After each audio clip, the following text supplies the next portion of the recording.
Hello everyone. Warm welcome to my presentation.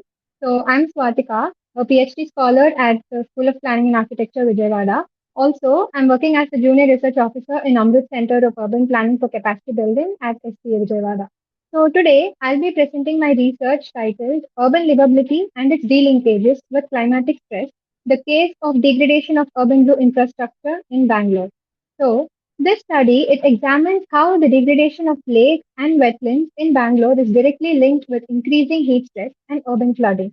So the research also highlights the need to integrate the environmental stress parameters into future livability planning framework.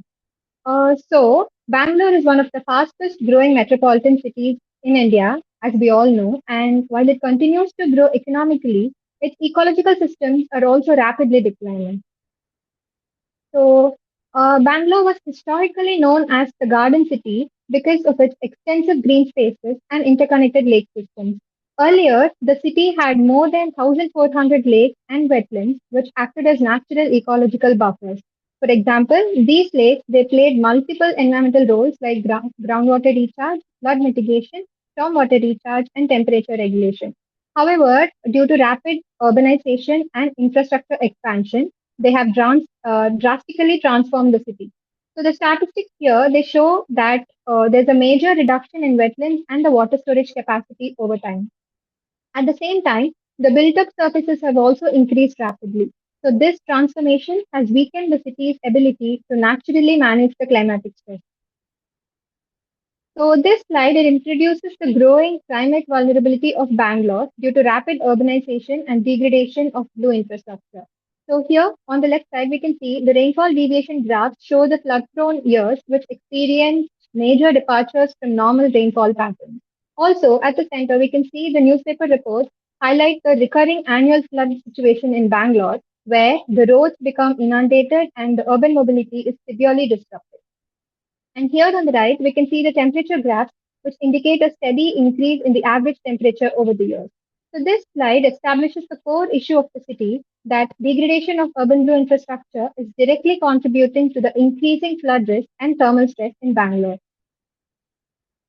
The literature review is being presented here. So the literature review was conducted for the study and it was organized into four major themes. So the first theme was degradation of blue infrastructure. So the studies in the literature, they show how lakes and water bodies are increasingly deteriorating due to urbanization, pollution, and land transformation. So the second theme is it focuses on the urban floods. So various studies that demonstrate that the techniques such as overlay analysis or AHP and other techniques are highly effective for identifying the flood prone zones and assessing the urban flood vulnerability. And the third theme, it examines the urban heat island effect. So the studies explain how the rapid urbanization and increasing built up areas they intensify the heat accumulation. And the last theme focuses on the benefits of blue-green infrastructure in climate hazard mitigation. So uh, the literature consistently shows that blue-green networks improve the stormwater management, they reduce the flood risk and lower the urban temperature and also enhance the urban resilience. So here, from the literature, the key takeaway was that restoration of blue infrastructure is not only an ecological necessity, but also a climate adaptation and resilience strategy. So, a complete methodological framework of the study is mentioned in this slide. So, the central aim of the research is to explore the role of urban blue infrastructure in mitigating the climate hazards of flood and heat and enhancing the urban resilience.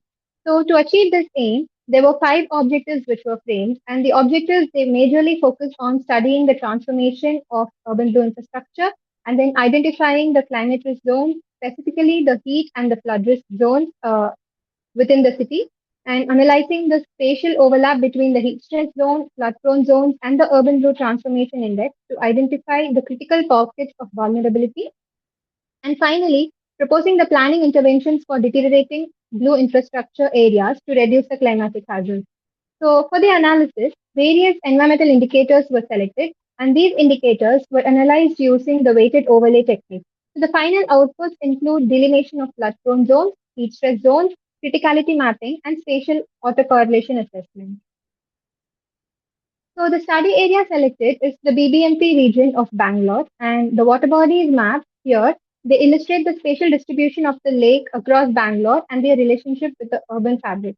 So to understand the transformation of the blue infrastructure, NTWI analysis was carried out for about two time periods, 2014 and 2024. So the comparison between the two maps, they clearly indicate a reduction in the water spread areas over the decade. Also, this decline is mainly due to rapid urban growth, encroachment, increasing built-up surfaces, sewage inflow, and pollution. So as roads and impervious surfaces they increase, the rainwater infiltration decreases, reducing the natural recharge capacity of the lake. So this slide it represents the analysis and findings related to the historical LULC change and the heat accumulation zones in Bangalore. So on the left side here, we can see the LULC maps for 2014 and 2024. They show a major increase in the built-up surfaces over the decade, while the vegetation and open spaces they have significantly reduced. Then, when we come to the heat accumulation zones, there were four important indicators which were selected. First is land surface temperature. Next is the ratio between paved and unpaved surfaces. Third is NDBI. And the fourth one is PM10 concentration. So here, the final heat stress map on the right, it shows that highly built up areas with low vegetation concentration, they experience severe heat stress. Also, the analysis clearly demonstrates that rapid urbanization, increasing impervious surfaces, air pollution, and declining ecological cover are the major contributors to urban heat island effects in Bangalore. This slide it presents the flood risk analysis and the flood zone. So the flood vulnerability map was mapped using six major parameters. The first one is digital elevation model. Next is drainage density, proximity to roads, proximity to water bodies, slope, and flow accumulation. So the final flood risk map here, it shows that high risk zones are concentrated especially in the low-lying areas, highly urbanized regions, and locations with poor drainage conditions. So the analysis also indicates that areas near the degraded lake and disrupted drainage systems, they experience repeated recurring flooding. So this highlights the importance of restoring the ecological water network for the flood mitigation. So this section, it examines the spatial relationship between the climatic hazards and ecological infrastructure using the Moran analysis. So the relationship between green spaces and heat stress, they show a weak negative correlation. And this means that the areas with green spaces, they tend to experience relatively lower heat stress. So similarly, blue spaces and heat stress also show a negative relationship. But however, the statistical significance here is weak. So which suggests that the existing blue and green infrastructure in Bangalore is fragmented, insufficient, and they are also poorly connected between each other. And the most important finding is the strong spatial relationship between the degraded blue infrastructure and the flood prone zones. So this means areas with higher flood risk they significantly overlap with the degraded lake and disrupted hydrological systems.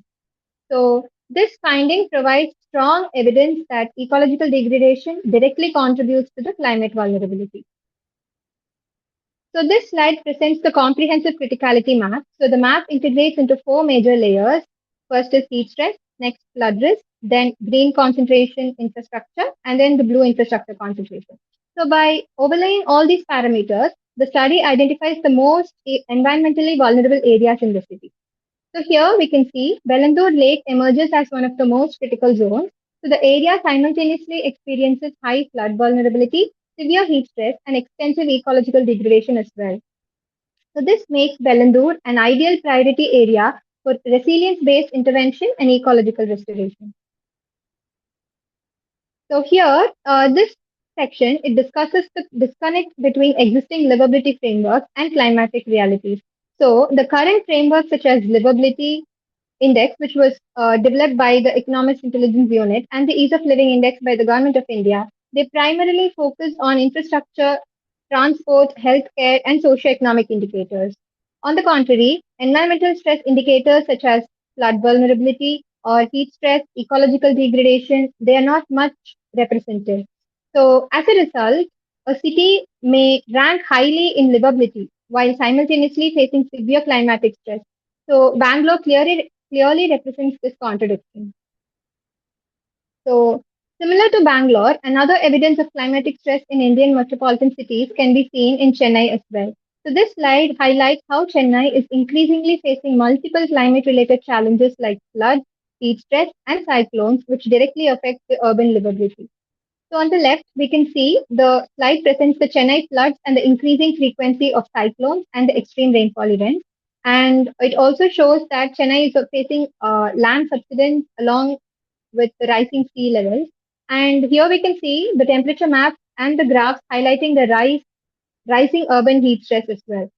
So also, at the bottom here, we can see the livability index indicates that Chennai's livability performance remains relatively low, especially from the citizens' perception. So, this reflects how environmental stress combined with rapid urbanization and degradation of blue infrastructure is reducing the overall quality of life and resilience of the city too. So this slide, it highlights the need to integrate the climate stress with livability assessment. So environmental stress factors like heat stress, flooding, and air pollution, they are mostly studied separately, but they are not together in a composite manner. Also, existing livability and ease of living frameworks, they did not adequately include the environmental stress indicators. There is also a lack of studies connecting environmental conditions with people's livability perceptions. So, to conclude with, the study shows the environmental issues such as flood vulnerability, heat stress, and blue-green infrastructure loss are becoming major urban concerns. Also, Bangalore represents an urban paradox where high economic growth and good livability rankings coexist with rising temperatures, flooding, and ecological degradation. Loss of lake, wetlands, and green cover has intensified the urban heat island effect and flood risk, especially near the vulnerable areas like Bellandur Lake. Also, so therefore, the study proposes the need for a climate-informed and environmentally sensitive livability framework which supports the resilience and nature-based planning strategies. So finally, I would like to sincerely thank the organizers for giving me this opportunity to present my research at this conference. I also extend my gratitude to my co-author who has supported this work. Thank you all for your support. Thank you.